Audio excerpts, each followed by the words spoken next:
তো আমাদের মধ্যে উপস্থিত হয়েছেন আমাদের খুব প্রিয় দাদা ঋতব্র দাদা। তো তার কেমন অনুভূতি বা কেমন এই পুরো প্রজেক্টটা কেমন লাগলো?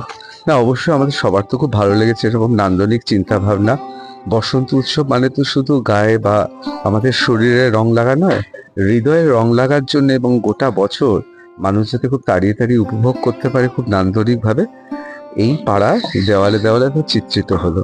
মানে আমার এটাই ভালো লাগছে একদিকে ভেবে, যে এরকম সুন্দর লাগছে। কংক্রিটের জঙ্গল বলি আমরা, কিন্তু সেই জঙ্গল তখন সুন্দর হয়ে ওঠে যেখানে মানুষের হৃদয়ের ছোঁয়া তুলির আঁচড়ে পড়ে।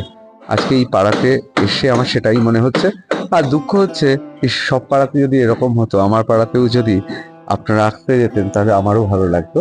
কিন্তু এটা তো শুধু কোনো পাড়ার নয়, যারাই যখন এখান দিয়ে যাবে এক মুহূর্তের মধ্যে সে পৃথিবীর যেই আসুক না কেন, তাকে তাকিয়ে থাকতেই হবে। আমার মনে হয় এইভাবেই কিন্তু হৃদয় নন্দন তত্ত্ব বসন্ত উৎসবের রং লাগবে। আমার মনে হয় এটা এর থেকে বড় উপহার কিছু হতে পারে না দাদাকে পাওয়া এবং তার মূল্যবান এই দুই এক কথা। ধন্যবাদ। ধন্যবাদ।